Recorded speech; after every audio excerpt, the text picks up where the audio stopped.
Guys, we're back. Because I just can't, I can't, I can't stay away. And apparently, I need to figure out what to do with the free hour in my week. But it's so great to be back and get to share with so many of you the experiences not of our congressional candidates. You hear about that, and you're going to hear about that now on a daily basis, on a weekly basis. If you want to hear more, I'll occasionally post about it on social media through the primary, but there are many channels for that, and this is a great opportunity as spring arrives to really lift up and put a spotlight on many of our local leaders. And today I have the pleasure of getting to talk with Emily Simoness. And for those I haven't had the chance to meet, hi, I'm Kevin. I'm a husband, a father of three, a Bedford resident. I'm born and raised a New Yorker through and through, lifelong Democrat, good government advocate, and a health policy expert. And as I say at, I think the beginning of every one of these, I'm also a healthcare consultant. I work with states across the country. And I promise that's going to be relevant because I have a little story to share in a minute. Also, my middle kid, I get to share my pictures every time I do this, and that's a little thing I do for myself, really. But I hope we all find our Easter egg in life that makes us as happy as he is when he found that little chick in an egg in our backyard. So that's my wish for you today and every day moving forward. I also want to share an updated purpose for everything that we're doing here. The purpose of these live streams are, yes, to get to know our candidates and our individuals in our community, our neighbors seeking to serve us, but really it's to equip New Yorkers living in the Lower Hudson Valley, New York 17, Rockland County, Northern Westchester County, Putnam County, Southern Dutchess County, with information about the issues that are impacting our communities to help us identify how we can get involved. And there are so many ways to get involved, and who we want to represent our concerns and values in government. So our mission, threefold. One, discuss the issues. Two, foster community. And three, when applicable and relevant, introduce the candidates. Introduce residents to individuals seeking to represent us in government, whether at the federal level, the state level, or the local level. And we've done that for months now, for over a year. I think our first live stream was about a year ago, and we interviewed most of the candidates 2 times. I think almost all the candidates 2 times, some even 3 times from their homes and hometowns. It's been my privilege to get to bring them to you, elevate their positions, allow you, along with me, to see how they've grown and matured. And I think we have a tremendously strong field right now.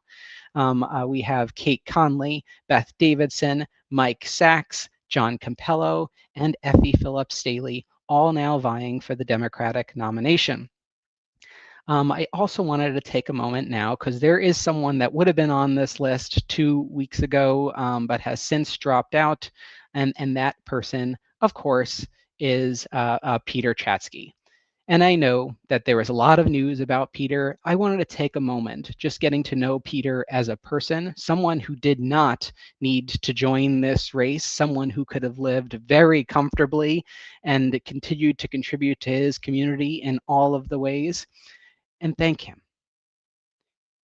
When I posted a 3-minute video clip of Peter's interviews, and by the way, I posted them for all 5 candidates, and it took, I had to listen to everyone again. It was wonderful. It was great. Everyone is great. But when I was thinking about my favorite thing about Peter, it was a hard one, especially for someone now I can be proud to call a friend. He's smart and practical, dedicated and passionate. He knows what he doesn't know, has filled gaps by building his knowledge and calling in experts for counsel. He is who he is. He's genuine, kind, quick, and funny. He's a coalition builder, and he entered this race and sought to serve in this race unbeholden to the party, special interests, donors, or the past. And I think we need more of that spirit in this party. And I just wanted to take a moment on behalf of so many and in his life who saw him and gave up gave up a lot for him to run, to thank him and to thank all who participated in his campaign. The videos are all live. And if you are interested in watching them, Kate Conley, Peter Chatsky, Effie Phillips Daly, Beth Davidson, they're all online. And last week, I made the decision, after spending over a year with all of these individuals who are all worthy and bring a moral clarity to the position in Congress, which we are sorely lacking, I chose personally, 10 weeks early, to share that I am planning on voting for Beth Davidson. It was an incredibly hard decision, with many candidates demonstrating so many characteristics of the individual we need to serve us in Congress absent, and that are absent right now in our representation. But at the end of the day, for me, Beth Davidson had the decades of experience serving her community, a legacy of fighting for our most vulnerable. I saw her as a skilled listener, a tireless coalition builder, and I firmly believe that she had the temperament and track record to win this election and then subsequently deliver for our district in years to come. Now, I say all of that, and the reason I shared all of that is because I don't necessarily, I mean, I would love, I personally recommend you vote for Beth, but at the end of the day, I want you, anyone who is viewing this, to really think about who you want to vote for in the primary. The reasons you want to vote for them. Do they reflect your values, your vision for this country, your policy positions for those policies that are most important to you? Now is the time to start clarifying like who you want to vote for. And if you take anything away from that posting, I hope that is something that you do take away. And I'm also aware that that's not what everyone took away. While I received so many messages, hundreds in fact, of different engagements, of direct notes, of calls, some saying, yeah, I'm with her too. Some saying, thank you for the information. I'm not with her. That's okay. I also received some very interesting posts online, and some of them were quite negative. From a former head of a Democratic county party, I received a few messages, and I followed up on those messages, which were not necessarily positive, with direct engagement. He was asking about my experience, and I guess he hadn't watched some of the videos, so I shared a little bit. And he said, "Thank you. It's been really it's great to get to know you, and thanks for all the work." And then he subsequently did a very soft doxing of me. He looked up, he did the Holmes level research of Googling me online, and then used it to try to, I guess, publicly embarrass me. Although everything I saw in that bio was made me think this guy probably knows what he's talking about when it comes to healthcare. And I like to think that I do. I travel and I work with state leaders across the country, really thinking about how we can make our healthcare system more accessible, affordable, making sure we deliver high quality of care to everyone in a state and a region. And it is a job I am incredibly proud of, whether I'm delivering remarks to legislators in Kentucky, or defending Medicaid and really thinking about how we can make the program more sustainable in front of a joint budget committee in Colorado. This is the work that I do. I love to do. I'm proud to do it, and I'm proud to share it with you. And if you're really interested in what I do, Google me, and I'm always happy to talk more. But in a world of folks where we really need to be focused on lifting everyone up, bringing new voices into our party, don't be like this guy.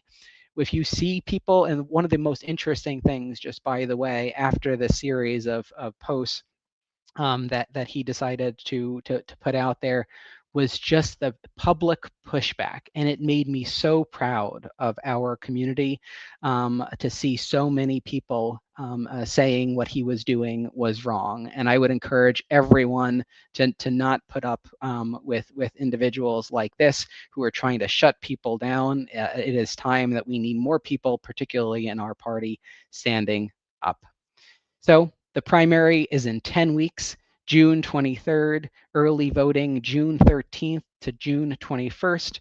We have a number of highly qualified candidates out there. I'd encourage you to, if you haven't made your decision now, get to know them and start to make your pick. There's only 10 weeks left, and I hope you're out for early voting. And if you have any questions, reach out to the candidates directly. But for us, and for now, we're going to take a slight step back from politics and really focus on so many of the local leaders and rising stars in our community. We have 7 different interviews all taking place on Thursday nights at 9 p.m. Not every Thursday, because I do have other things to do, but for most of the Thursdays over the course of the next 2 months or so, we'll get to meet many of our local leaders who are making real differences in our communities.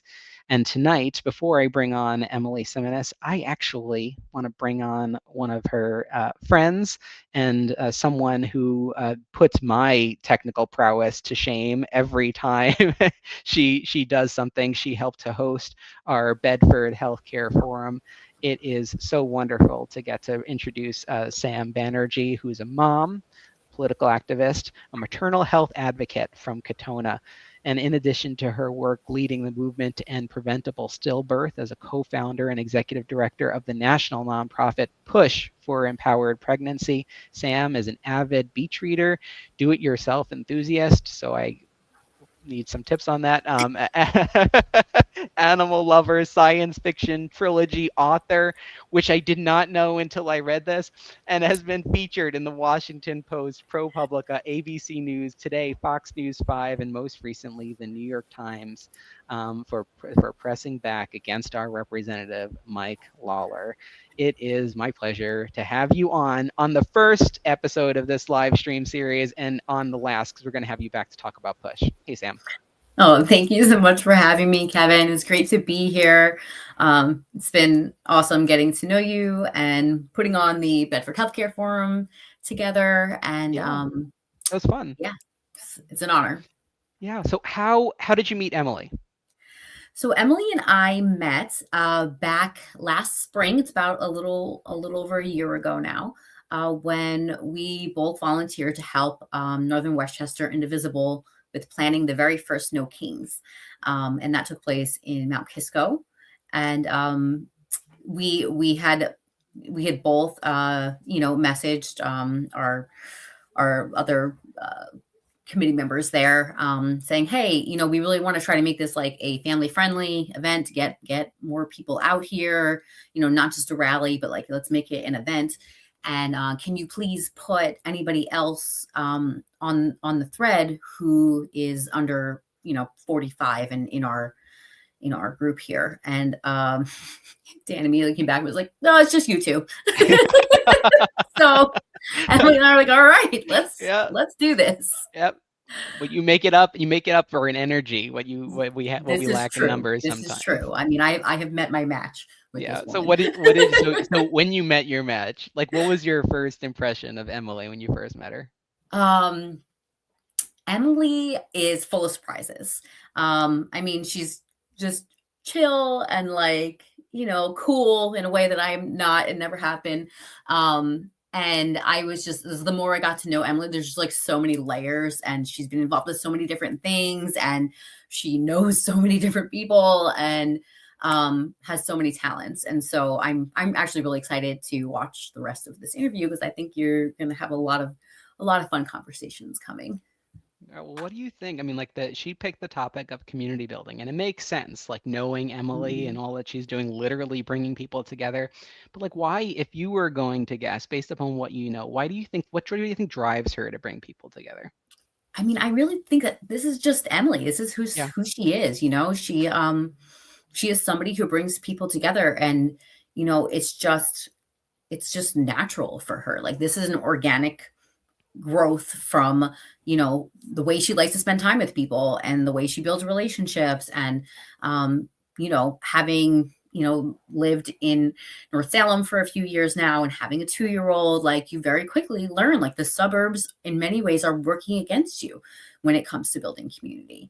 And that has been really at the foundation of the crumbling of our society in the last few years. This is why fascism is taking hold, because we don't even know our neighbors. And so Emily just That's interesting. Yeah. kind of very quickly saw that and was just like, this is something that I'm good at, like I can throw fun events, I can bring people together.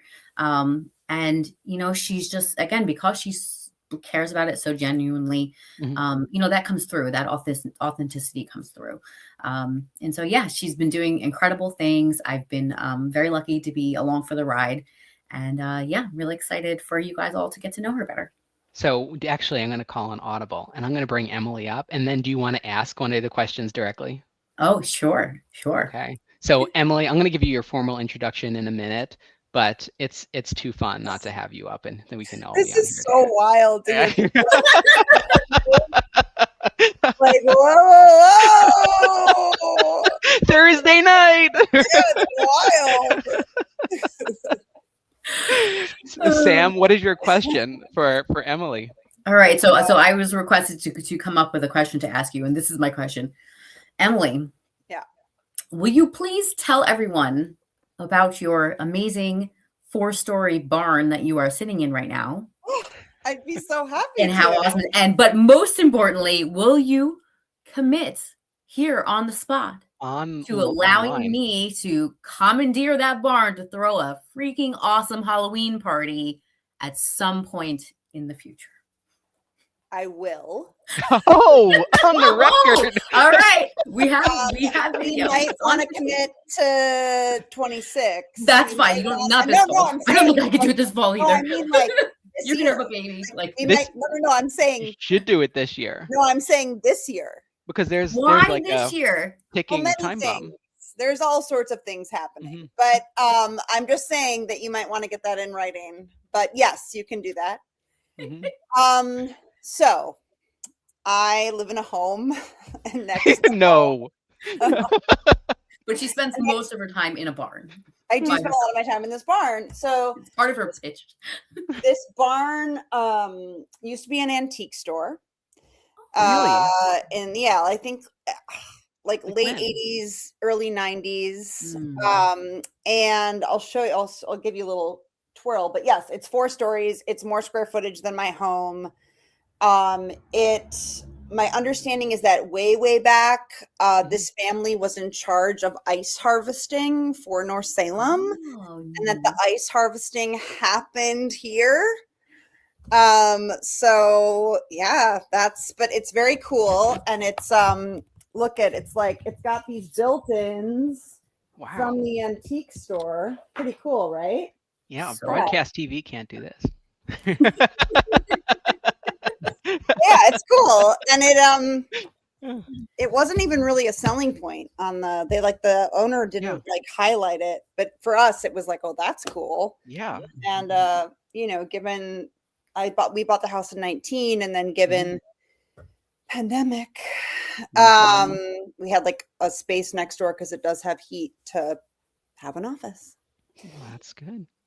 So I'm hearing Halloween party potentially this year for VIP invited guests, for including people. We'll let you know if you're on the list, Kevin. Thank you. I will have a countdown for invitations. There's very few spaces in North Salem that are like anywhere near commercial. And so, not saying it's commercial.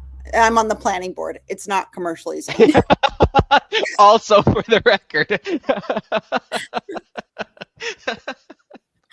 Okay, so Sam, you've got to go.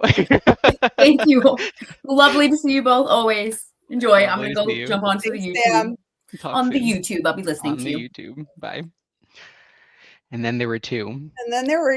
So, but now I need to embarrass you with your bio. Oh, God. So I'm going to do that, and you're going to just stand there awkwardly.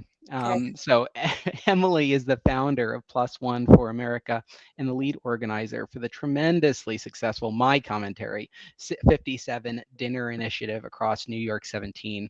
Her work on Plus One is just the latest impactful and possibly creative venture she's led, including previously founding and leading Space on Ryder Farm, an artist residency on a working organic farm, which provided artists with fully subsidized residences to allow them to develop new artistic work, and co-founded Tie Dye for Biden, which raised $170,000 in small dollar donations for Democratic candidates in 2020.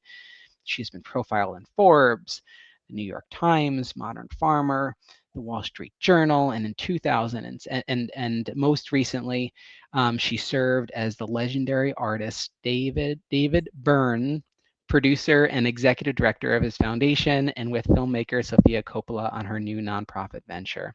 She lives in North Salem with her husband and daughter. It's true. All of it. 99% for sure.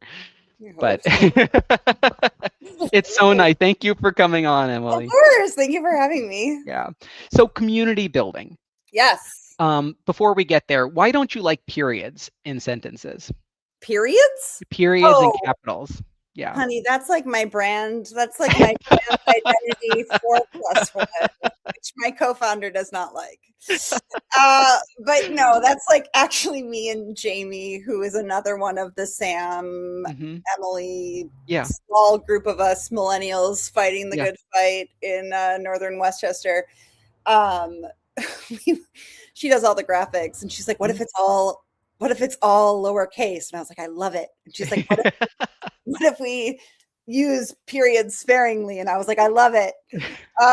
So, trying it on. Yeah. But it's I'm great. Not like, I don't know.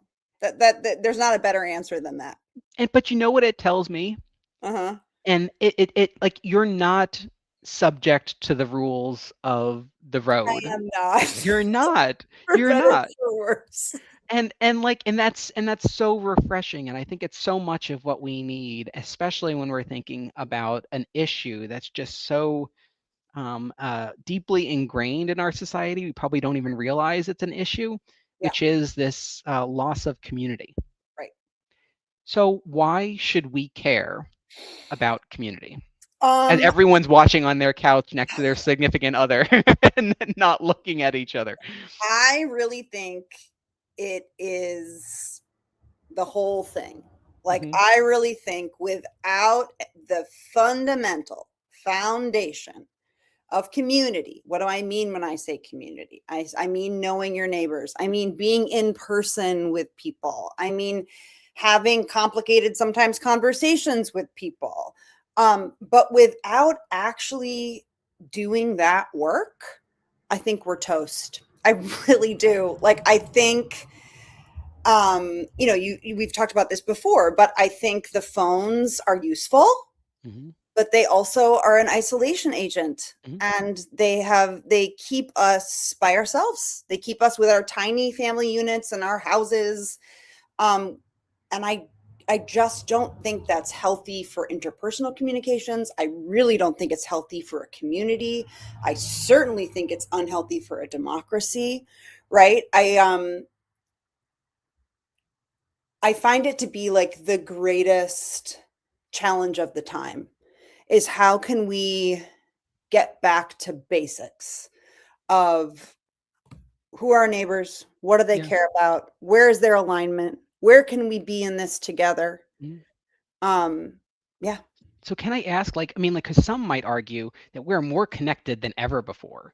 I mean, you go on Facebook and you have these communities of folks who are engaging on a regular basis. What's the difference between that and something that's in person? I think it's super useful. Right. I think it's amazing that we have that technology. I think that I'm in touch with people that I wouldn't be in. I'm sure you are too. I think it's a shortcut, and I don't think it actually, I think it's literally two-dimensional. And I think human beings are three-dimensional. And I think our complexities are complex, and nuance is nuance. And in a world where our political system is so binary, it fortifies that. It reinforces that, right? In a way that I find terrifying. I'm not saying we should get off computers. But I do think it needs to be tempered. And I think that there needs to be more intentionality around how are we actually being in physical space with one another in a way that is not about efficiency.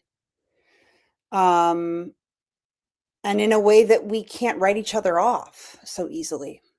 So AI can't solve this for us. God, no. God, no. So that was also Sam's question that she wanted. I'm so freaked out by it. Sam and I don't agree about this. And granted, so I have an arts background. My husband is an actor.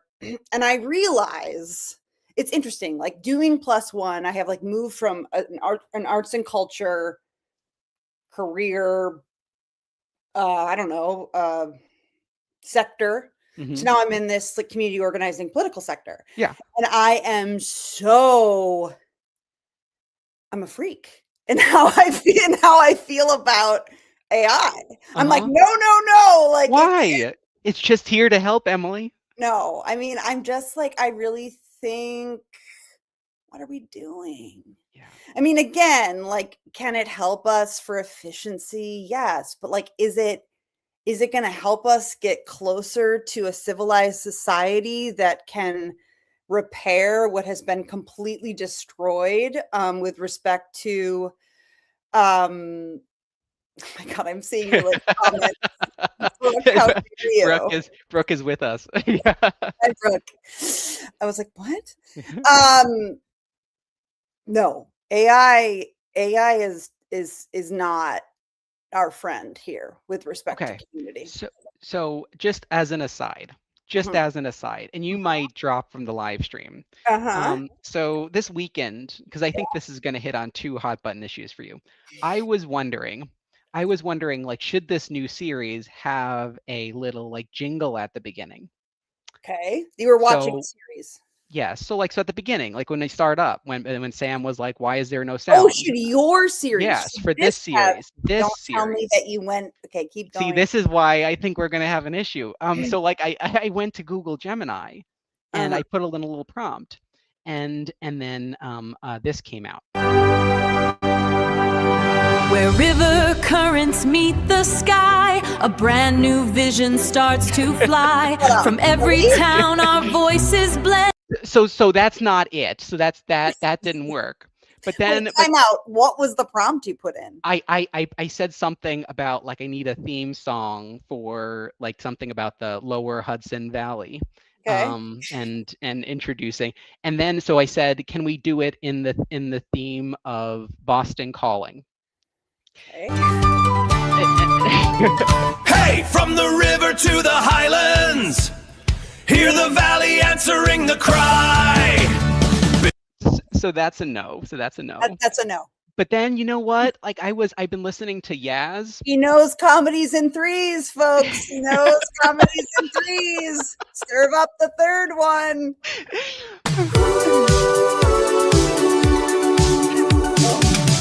From silver towers in the night. So I think we're still on the hunt, but like AI, like we're on to something. Maybe maybe that's it. I mean, I'm super protective of this, right? Because like my husband's an artist, most of my friends are artists. Oh God. So we like from a values perspective, it is, if I'm going to be a human being on planet Earth and you're going to be a human being on planet Earth, I'm allergic to the idea that we would use robots to make art, because it's soulless. Yeah, it's literally soulless. Yes. And like I think so much of like music and art is founded in expression of one's experience, and then it connects to others, and so it's and so art has been a big part of your life. True.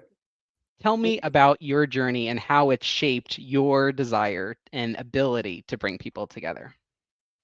What a question. So my background, I actually got my Bachelor of Fine Arts as in acting. And I it was quickly very clear to me that I was not going to, my temperament, the way that I think about things, I wouldn't have been able to say this at the time. I wasn't going to be able to be an actor. Talent aside, which we can have a different conversation about, I was more inclined to be a producer. What is a producer? A producer is somebody who says, okay, what are all of the component parts? How do we bring them together to make a thing that's meaningful, right? And so that was clearly the skill set that I was bringing to the table that was unique. Long story short, there's a farm that's been in my family since 1795 in Brewster, New York. I am something like 9th generation on that land. But I grew up in Minneapolis. That's like almost from the beginning. Yeah, my people came over on the Hercules, which is a cousin to the Mayflower. It's complicated. It's like, in some circles that's applauded, and in some circles we're like, oof. So I understand the complexity of that sentence. I grew up in Minneapolis. I had never been to this farm. I moved to Brooklyn, New York in 2007 on a lark. I cold called my 4th cousin once removed, and I said, hey, I'm Emily. I'm related to you. Can I come see that farm? And she said, sure. And so I took Metro North up. This will have a reason why. I will get back to your thing. Took Metro North up. Couldn't believe Brewster, New York was 90 minutes from New York City. Isn't that crazy? I was shocked. Feels like a different world. Yeah. Other realization that day was that it was 127 acres. And third realization that day was that it was not doing well. It was clearly deferred maintenance. So I was in a community of artists who needed time and space to work on their creative projects. That was just a true thing in my life. I see this farm that needs TLC. I pitched to my 4th cousins once removed that how about I bring up my scrappy artist friends and make capital improvements on the structures, and in exchange we get to work on our art. Yeah. They were like, sure. Who's your father? Like, where are you from? Anyway, so that took off this 10-year journey of creating this artist residency program, which if you had asked me at the time, I probably would have said, well, I'm supporting artists in their pursuits. But the thing was, those days were grounded in 3 communal meals. And so I calculated that over 10 years, I had something like 4,500 communal meals at the farm with, ranging from 4 people at the table to 20 people at the table. And these are with people from all different types of backgrounds, right? You got it. Totally. And that became the most interesting thing to me. The art was lovely. But me talking across difference, me figuring out how a group of people worked or didn't work, how they gelled over time, over 2 weeks, how there was deeper engagement than the first day. It was like, I loved it. Yeah. I was fascinated by it. Yeah.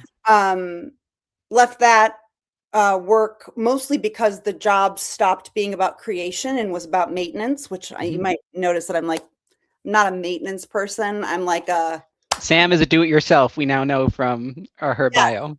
Yeah. So anyway, at that, I'd been in Brewster more. I mean, I'd been splitting my time between Brewster and Brooklyn, as one does. But for starting in 2010 through 2019-ish. And I was clocking the area. I thought it was an interesting area. Sean Patrick Maloney was in the seat at the time. It was different districts, right? I think I was 18 at that point. But I was struck at the time at how I perceived there to be a lack of a sense of community. But my work wasn't that work, right? My work was bringing artists from New York City to the place, not figuring out the place itself. Left space in 2021, spent some time working with David Byrne and Sofia Coppola and sort of figuring out what my next thing was. And then I was in Toronto because my husband was working on a show for last year for the 2024 election and watching everything from afar. And I sort of just resolved, I was like, when I get back in March of 2025, so about a year ago, I'm going to get involved. I'm gonna like, Mhm. I'm going to not only try to understand like the party apparatus, Mhm. right? So I spent a Mhm. lot of time just like, I think I sent you a survey being like, hi, Mhm. my name is Emily. Yeah. I'm interested in community. Like, you know, because That's awesome. my hunch Yeah. was that there was this lattice work of community Mhm. that I believe needs to underpin all of the different niche Mhm. advocacy groups that was missing. Mhm. And so I got involved both on the party side and on the Mhm. sort of indivisible activism side. And Mhm. you know, I don't know, I just it's the one it's so weird having people talk about you right before you get on a call. It's kind of nice. But I'm saying that it's just who I am. Like, I really feel like in my professional life, this is the closest I've been to like my pocket, if that Yeah. makes sense. I'm like, oh, what have I been doing? Like there's something about this that I don't want to say it's without its challenges. It's Yeah. hard. Yeah. But it's a little bit like water Mhm. for me. It feels right, whatever Yeah. that is. Well, I mean, it just sounds like you brought together these ingredients, like this, like you saw the like how you could bring folks from with diverse perspectives and backgrounds together to create new connections. That's right. And then you came to this community and you really saw the need for connection. Right. And then bam, you thought about the 50 town dinners, and Yes. it was a hugely and objectively it was very successful. Yes. Can you Yes. tell me a little bit about it and how it went and what Yeah. worked about it and what happens from here? Yeah. So I was thinking about how tricky the district is. And what I mean by that is it's these 4 counties. So it's all of Rockland, it's all of Putnam, Northern Westchester, and this tiny bit of Dutchess, Mm-hmm. who are represented together, Mm-hmm. but don't necessarily have a sense of each other Mm-hmm. or community together, Mm-hmm. right? And I think that's a problem. Mm-hmm. Like, I think when you really zoom out, it's enough of an endeavor to get all of us Northern Westchester people Mm-hmm. in the same circle. Mm-hmm. But that's not even the task. The task is bigger than that. And I'm interested in the task. I'm interested in what is the common denominator between somebody who lives in Stony Point and Mm-hmm. me and somebody who's up in Pauling. Like, Mm-hmm. oh, we all eat dinner. Hopefully. Yeah. Oh, we probably all in the middle of February are sick of being by ourselves in our houses. Mm-hmm. And if in given the opportunity to sit down for dinner, it would probably be, people would take me up on it, right? Mm-hmm. And so because I'm incredibly audacious, and I think I said this to you last time, like I'm always the last one to know like what I've signed myself up for. I was like, oh, we'll do 57 dinners. It was crazy. I mean, it was not it was a highly ambitious Yeah. idea. Yeah, big swings. Mm-hmm. Like there was some woman that is actually going to do a dinner this time in Cortland who was Mm-hmm. like, she couldn't do it, and I don't know her, but I like asked Yeah. a friend of it. She's like, it's a big swing, and I was like, it is. But I sort of thought, listen, there's no overhead, like from a business No, perspective. yeah. Like people come to your house. Yeah. If my ambition is for us to meet our neighbors, Yeah. seems like a good setting. Yeah. I happen to be a gathering guru and love Mm-hmm. it. Mm-hmm. And this is it's interesting because for me, it's like, yeah, of course you'd have a dinner party. Now, what Yeah. I've learned, my list of people who signed up to be guests at these Mm-hmm. things, huge. Yeah. So many people want to come to dinner. To host a dinner is a different thing. It's a for very me, different thing. for me, it's like, again, learning curve. I'm Yeah. like, oh, let's have a dinner. And then I'm writing for the 4th time being like, so what would it take for me Yeah. to convince you to host a dinner? because you're bringing people into your home, and I especially know. in such a I highly know. like I judgmental know. world. Although we do have Francesca on the record I signing up. know. I talked to Francesca a few days ago, which is awesome. But yeah, I would love to tell you that it was incredibly strategic, Kevin, and then but it wasn't. It was sort of like heartfelt Subconsciously. and instinctual, and I thought it was a way to sort of emblematically demonstrate what it is that I'm trying to do, both on a micro scale and a macro scale, right? And I also think so much of the barrier to entry. So like you and I could talk Yeah. politics in a way that would be so annoying to a lot of people, right? Like, I mean, no offense, but What like, are you talking about? like you and I are not who my target audience is. Like, I Yeah. don't need to convince you and I. Yeah. There are a lot of people who don't feel like it's for them, or who don't feel like they have a place in those spaces. Yeah. And I Or just just think feel like that's their voice doesn't matter anymore. right. Like it's just going to Right. be, it's the system, and the system is Right. going to. And so it's like, let's make the center of this experience community, right? And politics is a part of it, but let it center the necessity to be in community with our neighbors, right? And we'll get to the politics part. That will be a part of the experience. I don't know if I answered your question at all, but Did. did I answer your question? It did. And so how did you, like, I mean, one of the most interesting things about this for me, Yeah. if we were going to look at it from like a sociology perspective, Yeah. it's like you had the idea, but what made it work wasn't, I mean, so much of it was you driving it forward, and you're just a bit of a force of nature yourself. Sure. But like people wanted to do it. People felt I this need, this hunger to really Gives me get people goosebumps. around it. I know, to get people around the table. And isn't that so incredible to see? Oh, I mean, it was the best part about it. Yeah. It's like, again, big hypothesis. I was Yeah. like, this is gonna be great. And then my process is always like 2 weeks before, I'm like, this is going to be horrible. Like, what have I done? And I will say how this is distinctly different from my previous career sort of jaunts. It's not like all politics is local. Yes, Chris.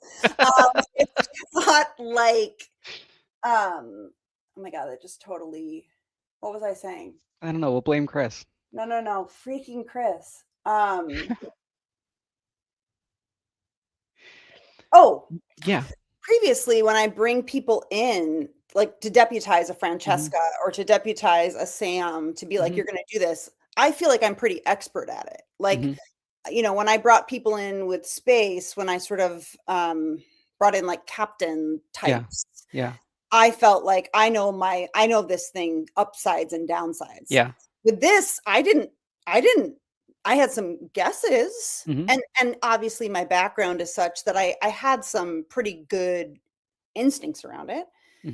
But I immediately was like, this is what I think. Have a good time. Like, hope it goes well. Yep. And yeah, the best part about it was what was fed back, which was not only did the host feel so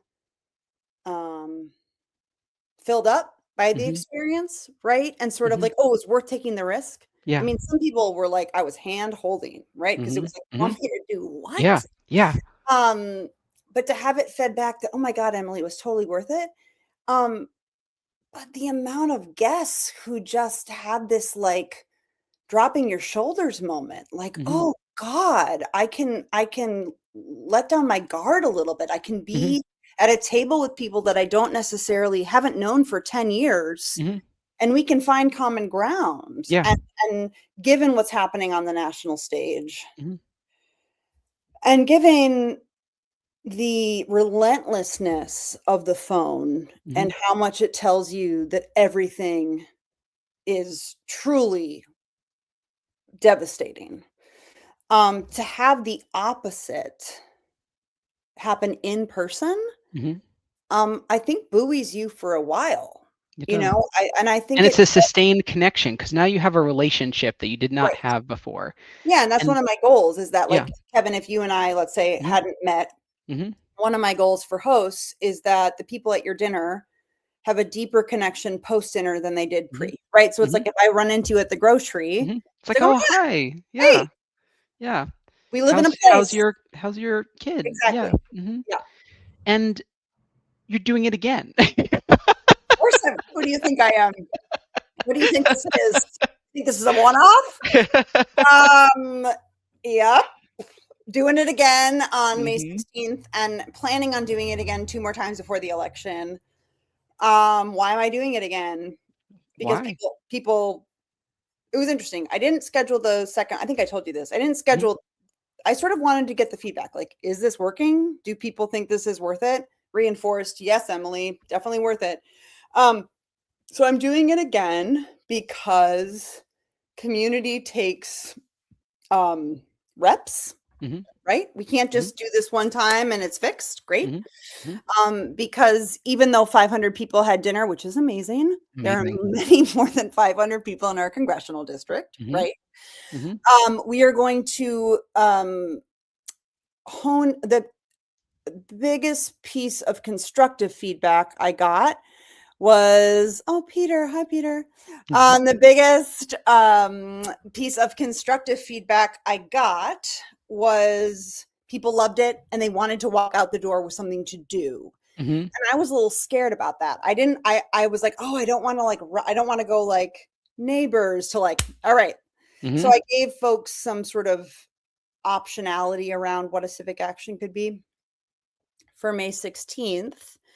Because of its proximity to the primary, we're going to do a big awareness building piece about voter reg and the primary, right? Amazing. And my great hope, Kevin, is that the tables aren't full of people who know each candidate backwards and forwards. My great hope is that there are people at those tables who maybe don't even know there is a primary, that don't even know that there is an opportunity to make their voice heard.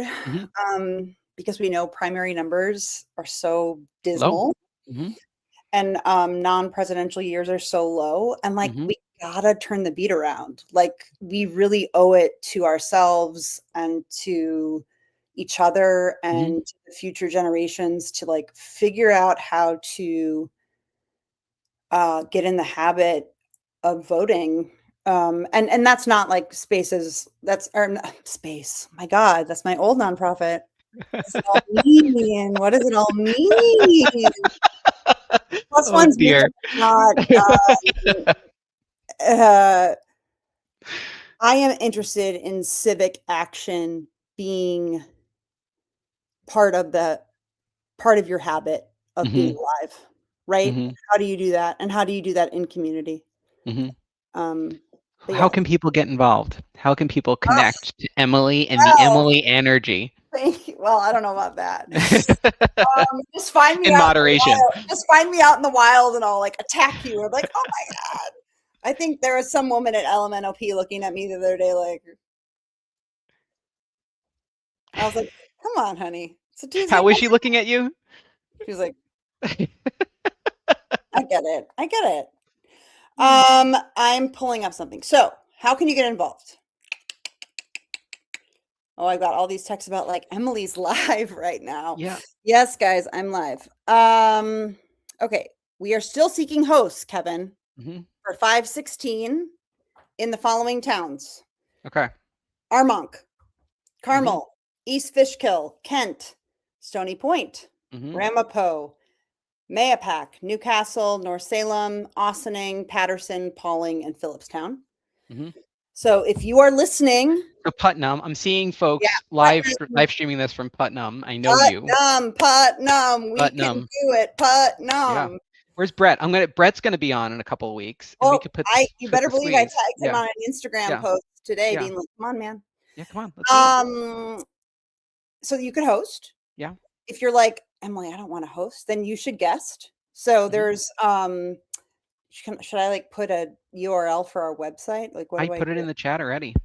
You already did. Okay. I did. So sign up to be a guest. We love it. There you go. Yeah.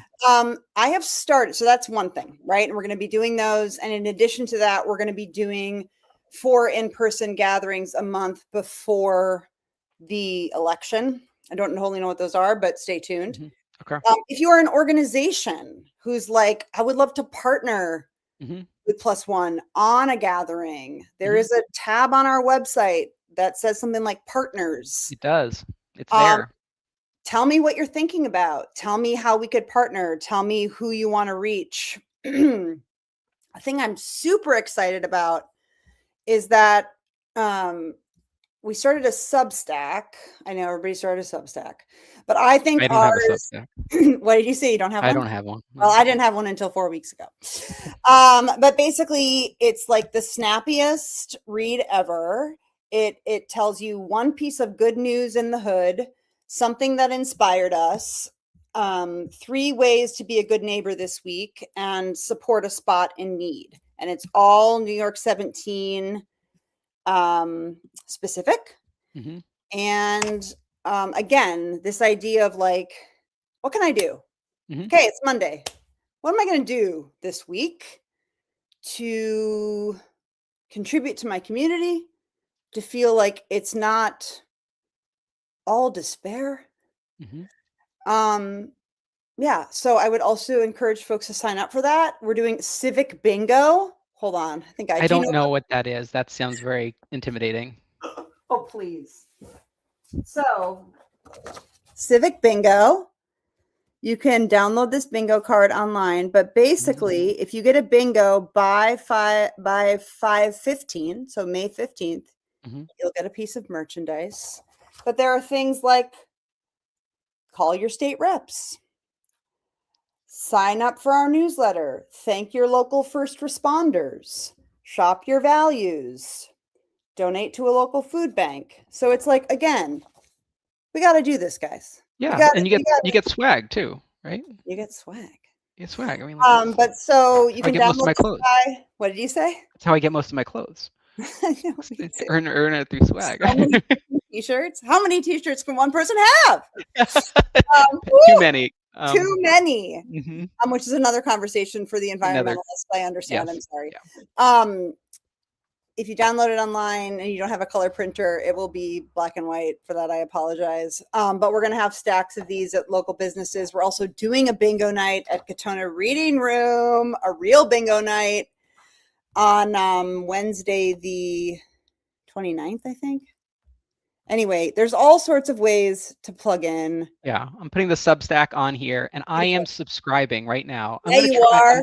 I'm trying to like add this to the stage, but it's not letting me, and I just am not very good at this. The other thing I would say about how you can get involved is like, I'm building this thing. If it's not obvious, I'm building this thing while I'm flying it. And if you want to get involved, you should email me. I'm Emily at plusoneforamerica.org. If you have feedback, either positive or developmental, about anything, like, I want to know. Like, this is about community. It's going to be better when people from the community tell me what's working and not working. Oh, you can also follow us on Instagram. Very exciting. So many ways. So many ways, all of the ways. And everyone should follow you in all of the ways and watch what you're doing and participate in what you're doing, because it's really important for us as a region and a community. Yeah. Emily, Kevin, so nice to see you. Good to see you. Thanks for having me. You bet. You have a great rest of your night. And yeah, I'm going to go to sleep. But as are you. And we can mull on a theme song. God. I'm going to connect you with some artists. Like humans in the area. For the last 57 dinners, sorry, no, I know we got to go. Gotta go. People need to go to sleep. So the last 57 dinners, I made we made a 57 dinners NY17 playlist of all the artists that live in NY17. Not all, please. A sampling of, but I'm going to send that to you. Yeah, I'd love that. You're going to listen to it.